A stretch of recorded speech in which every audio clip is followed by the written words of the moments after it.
It's great to have you with us from wherever you're tuning in from. For more information about Elevate Church or to contact us, head to our website elevatechurch.me and take us wherever you go by downloading our Elevate Church AU app. We hope this message inspires and helps you to take your next steps in your journey. Good morning. Good to see you. Here's a question straight off the bat. Has anybody here ever just been tracking along kind of nicely and you experienced a situation where things just suddenly came unhinged? Anybody? Yeah, come on now. Those of you that didn't lift your hands, you're either asleep or you're lying to yourself right now, because we've all had that happen. And it could be something small. You know, Junior comes home from school, says, Mom, Dad, I've got a science project due tomorrow and I need all this stuff. And they give you this 2-page list and you're like, Junior, when did you first know you had this project due? And they're like, teacher gave it to us a month ago. And like, you can either light up at Junior or you can head off to Kmart. You got a choice right now, but you're like, man, this has really changed the trajectory of my evening here. Maybe you had a friendship that was going super, super well, and then just suddenly, through nothing you did, it's kind of started to unravel. And maybe you finally caught up on your bills. You're like, yes, cha-ching. And then a new one hits.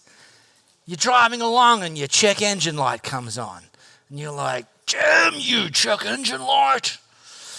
And I wonder if in these kind of situations you've ever thought to yourself something along the lines of, boy, if only I could get rid of all these janky things from my life and just be left with the good stuff, then I could be happy. And if you've ever had that thought, I just want to let you know, and we've launched a series to really unpack this subject. That's not a necessary requirement for happiness. The absence of janky things and only the presence of good things. I want to put it to you, and we're teaching this series, that you can actually experience happiness and joy even when some things aren't quite going the way that you would prefer. So, we're teaching out of a letter that Paul wrote to the church in Philippi. If you've got your smartphone camera handy, scan this flow code. It's going to take you to the 4th chapter of that letter. While you're doing that, let me give you a little bit of context. So it was written by a guy named Paul. Paul, he started his career and he kind of entered the pages of history as a pretty big deal in the Jewish religious system. He was pretty famous. He was pretty influential, probably even pretty wealthy at that time. And one day, when he was on his way to do his job, which was try to quash the church, kill Christians, Jesus intercepted him. And he's like, well, that was unexpected. And when Jesus intercepts you, if you're paying attention, everything changes. And so Paul, not in that moment, a few days later, but as a result of that moment, he went from this wealthy, influential, super qualified Jewish religious leader to now becoming a Jesus follower. Now, he started growing in fame and popularity and influence among the church. The problem is that the church was being persecuted. So Paul effectively switched teams, and he went from what was considered to be the winning team to the losing team. So whilst his popularity and fame and influence was growing in this movement, this Jesus followers group, the Jewish people, the very ones who held him in high esteem, they came looking for him. And at various times, on multiple occasions, they arrested him for the crime of preaching about Jesus. And so he experienced them throwing rocks at him. You know the preacher's thing, right? Sorry, if you're a church veteran, you know this. It was never funny. It's not going to be funny today either. I'm just going to kind of catch the rest of us up. This is some of the terrible if you're not like a church person, this is an example of some of the terrible church preaching humor that up until today you've managed to dodge. So sorry, because I'm about to tell you one. That Paul, during his life, was stoned with real stones.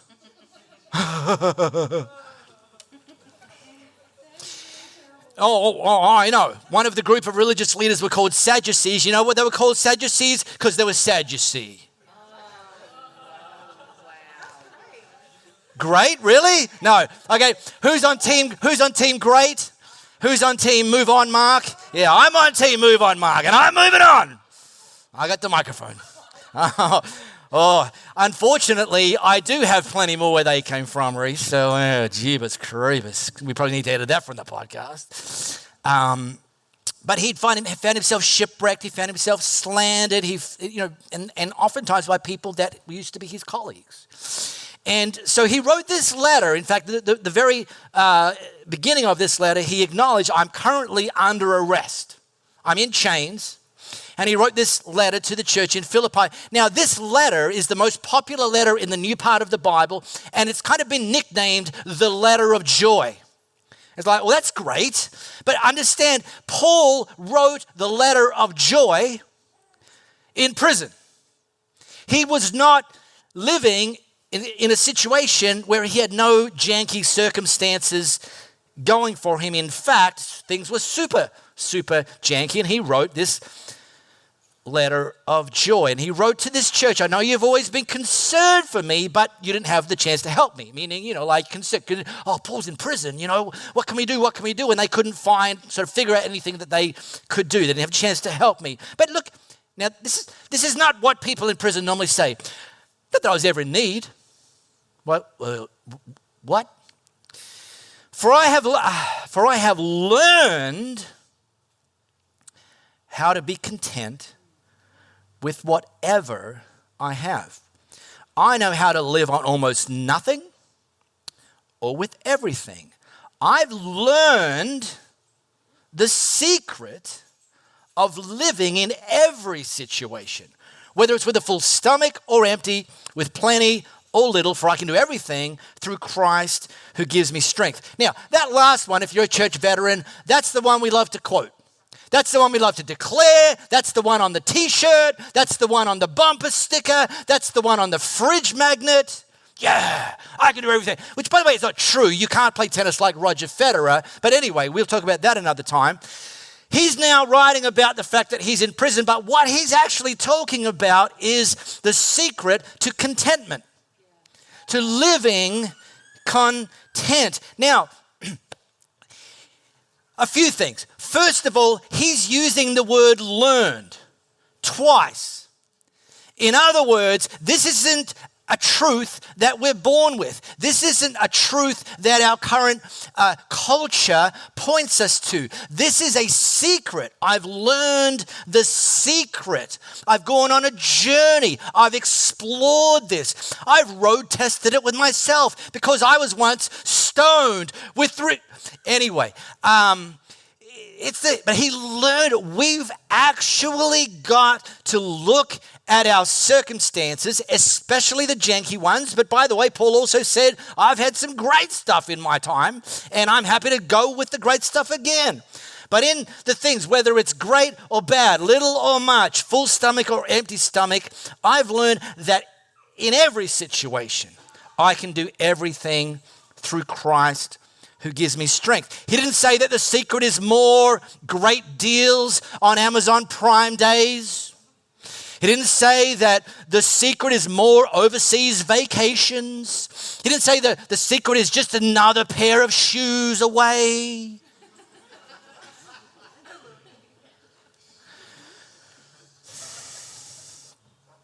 He double clicks on this idea that we can learn that the secret of contentment can be found regardless of our circumstances. And this is the big idea today. If Jesus is your everything, you can face anything because he's the one thing that never changes. He's the one that's more than enough. He's the one that's always there. He's the one that goes before us and walks beside us. This is the secret to contentment. This is it. Not stuff, not circumstances. That if you make Jesus your everything, you can face anything. So I just want to drop a couple of big ideas, and I'm going to give you a couple of my pro tips today. First tip, define your enough. Because we live in a culture that says enough is just another purchase away. Enough is just another thing away. Enough is just another experience away. Enough is just another... And what we often find is we get that thing, we have that experience, and we find ourselves standing there and we're like, oh my gosh, the line just moved. Somebody moved the line. I got to the line, and then I'm like, somebody moved the line.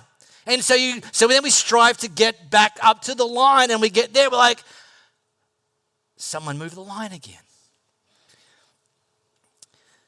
But the key is, don't let culture and other people tell you where the line is.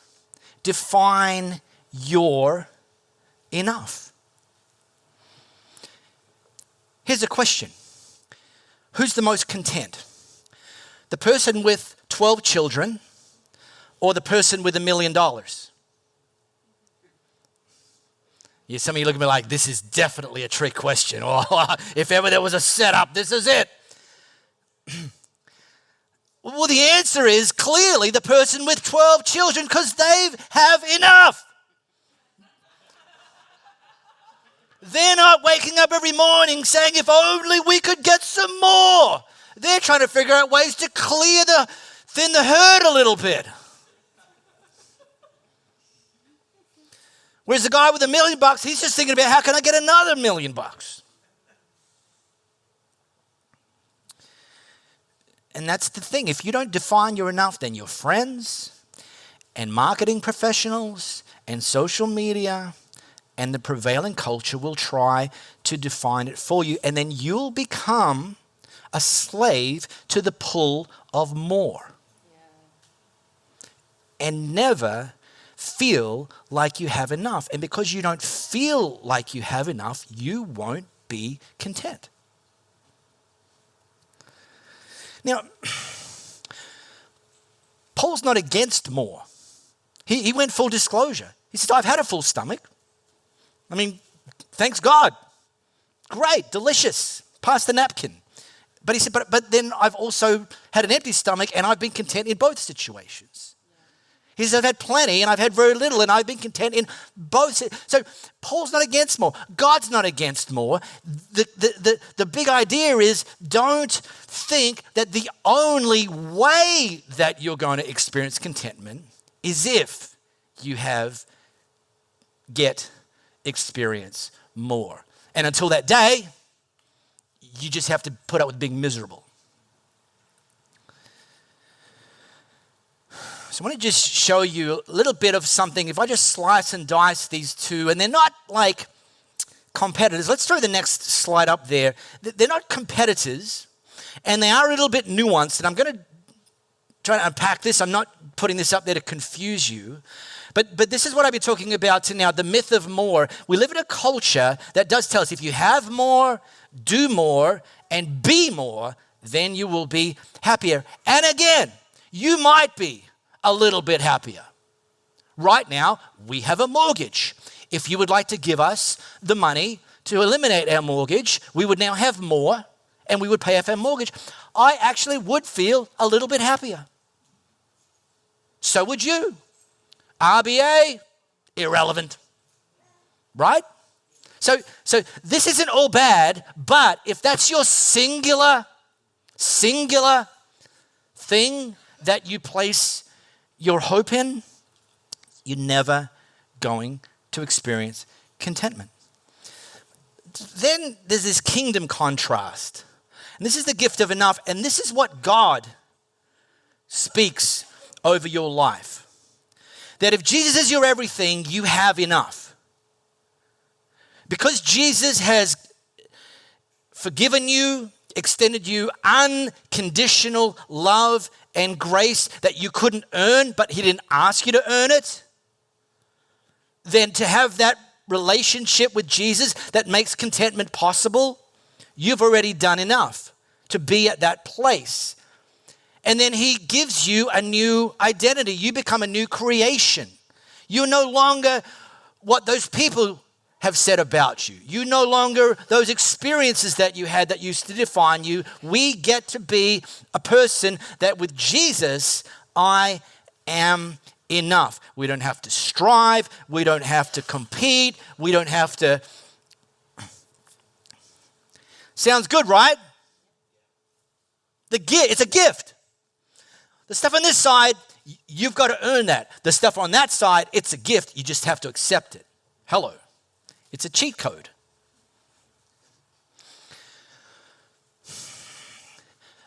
Though I am aware that some of you are wired like me. We are GSD people. Get stuff done. In a different context, I might substitute a different S word in the middle, but get stuff done is the big idea. And if you're a get stuff done person, you might look at this list and say, oh, good, Mark, great. This stuff, the gift of enough, I have enough, I've done enough, I am enough, sounds like complacency to me. Sounds like an excuse for doing sweet bugger all. Right? I mean, and then others of you that are not wired that way, you're thinking, this is the best news ever. I don't even have to try. Hand me the remote control. I won't even feel a pang of guilt when Netflix says, are you still there? You're like, heck yeah I am, because I have enough and I've done enough and I am enough. Start the next episode.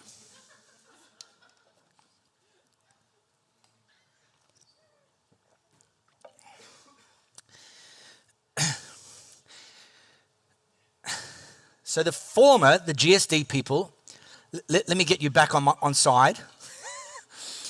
And the Netflix people who are thinking this is a ticket to ride to complacency, I'm about to talk you down off the ledge.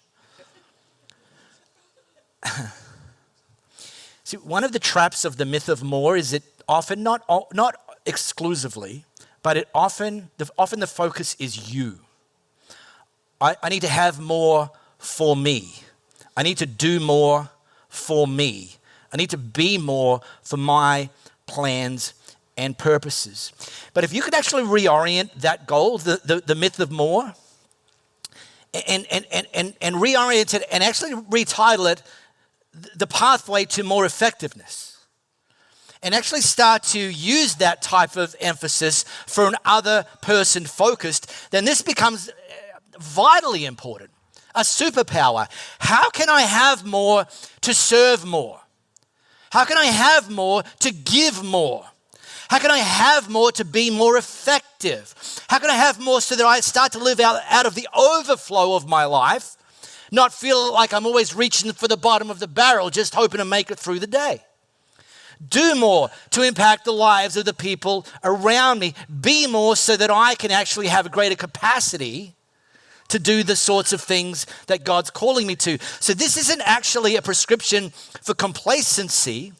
This is actually saying you can be content in the journey while you're working and training and studying and being inspired to have more, do more, and be more, so that God can use you more powerfully. And while you're doing that, you're trusting that God's got what you need.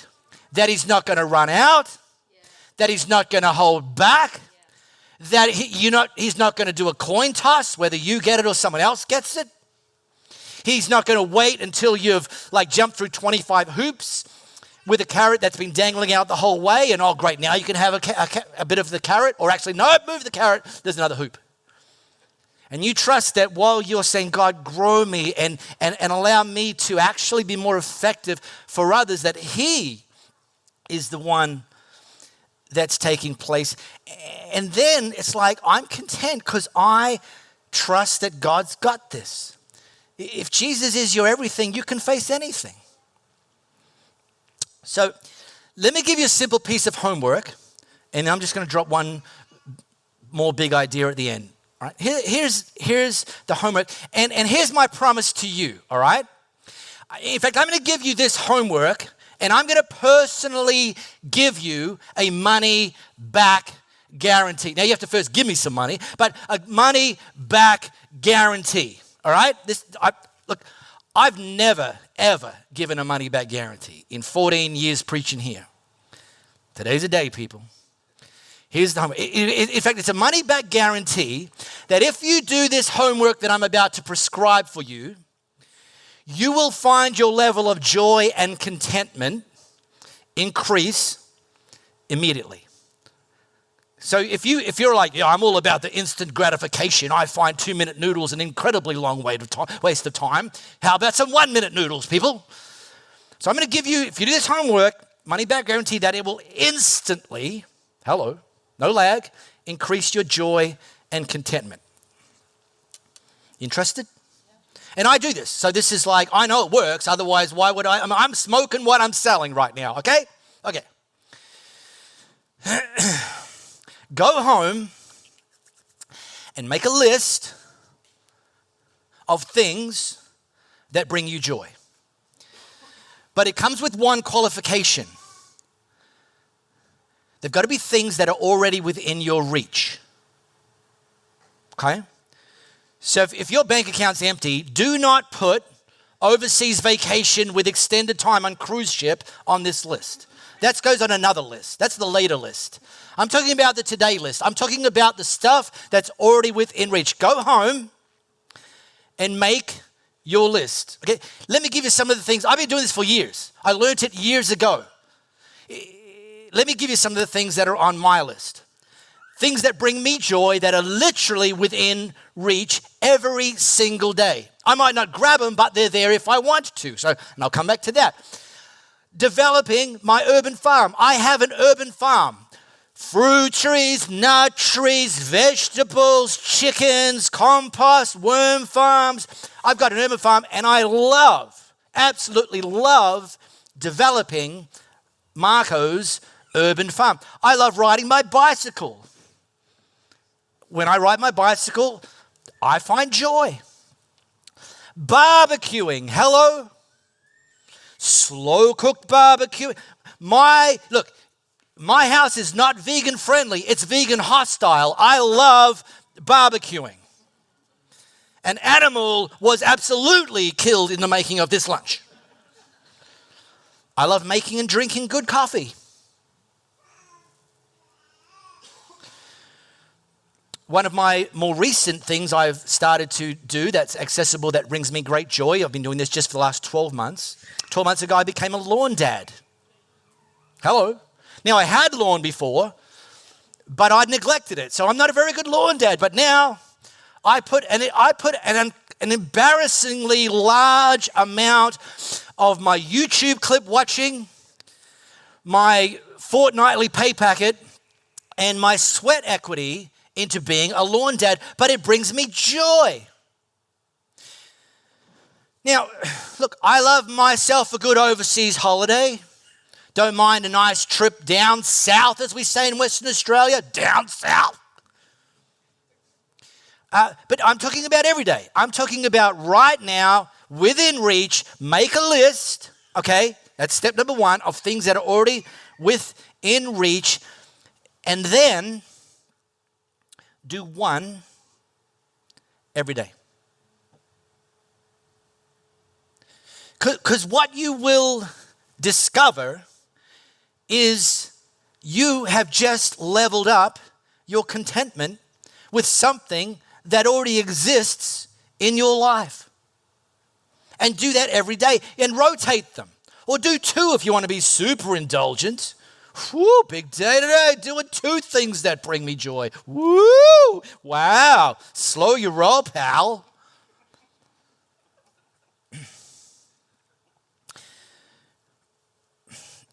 Now, understand what brings you joy is going to be different from what brings someone else joy.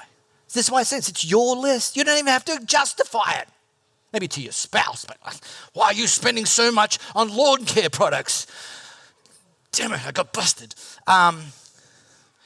So this week I was on the East Coast attending a couple of leadership conferences. In preparation for going away, I said to Louis, look, urban farms don't take care of themselves, in case you're wondering. Now, we both profess a love for the outdoors. Just Louis prefers it from inside some sort of glass structure. Oh, it's a lovely day outside today.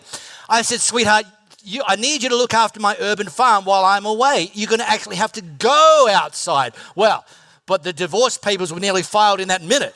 Oh, jeez, it's a pretty harsh response. And I said, now, I'm going to send you a list. Oh, a list. How many things are on the list? I said, I'm not asking you to give me a kidney that I can take with me on the flight. I'm just going to give you, it's probably 5 things. So I put the list, I shared the link to her, Louis, 5 things. Then I'm like, and I remembered I just put in some tomato seedlings, and I've got self-care irrigation set up that's like on the watering days, Sundays and Thursdays, but these need a little bit of water every day until they get established. I added a 6th item on the list. I go, you always do this to me when you go away. And I'm like, oh my gosh, it's 4 tomato plants. While I was away, I'm getting, oh, I have to tell you this one. So Louise is full-blooded Italian. Her nonna is 97 years old, still grows tomato plants, and has been growing them. I think she was growing them in the womb. I don't know. Been a while. And Louis' parents are the same. I get a text message, day one of Louis venturing outside. Which ones are the tomato plants? I'm like, wait, what? And then sends me a picture. No, sweetheart, they're grapevines. Oh. And this went on for quite a while, actually. And then 3 days later, and I'm going to quote this. I was going to screenshot it, but I was due back on Friday. Thursday, I got this. Seriously, I'll be glad to hand back the jobs. Not even some sort of upside down face emoji, like, no. So some of the things that bring me joy bring Louis terror. I mean, that's okay. That's okay. Louis' joy level went down every day that I was away because she did one thing every day that brings me joy, but strips a slice of her soul away. But let me tell you a bonus advantage as well. It's just, I mean, they'll just level up your joy a bit, but it's a cumulative thing every day. Just one thing. Let me tell you another thing. Too many people live miserable for 48 weeks a year and count down the days till annual leave because that's the only time of the year they're happy. And I appreciate not everyone has a job that's like their dream job. But this is what I'm saying. You can do something every day, even if you go to work in a place that's not currently your dream job. And you can get out of there and do one thing that brings you joy. And then the other thing, and this is even worse tragedy, some people work for 40 years miserable. Oh, I can't wait till I retire, counting down the days. Because then I'm finally going to be allowed to be happy, as if it's somebody else's responsibility. All right, final thing. Remember, money back guarantee. I'll drink to that. Sometimes when we talk about contentment, it sounds a little bit like just this kind of namby-pamby thing. And that's not what Paul's talking about before. In fact, he talks about that this idea of learning if Jesus is your everything, you can handle everything, that actually gives you strength. Actually makes you stronger.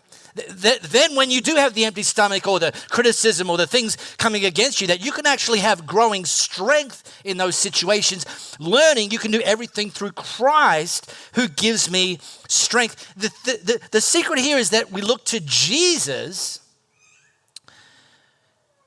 rather than everybody and everything else. And this has never been more important than it is today. Today we live in the attention economy, where people literally make money if you look at them.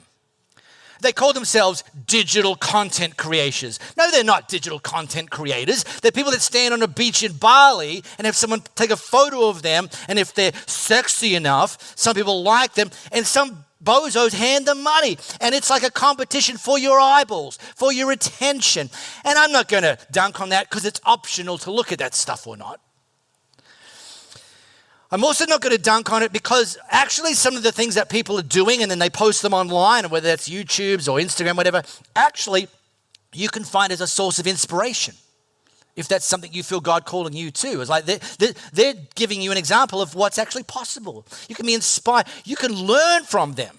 Like, how did they get there? I'd like to know that, right? It can be instructive. Key off them as a benchmark for what's possible, not as a license for contentment.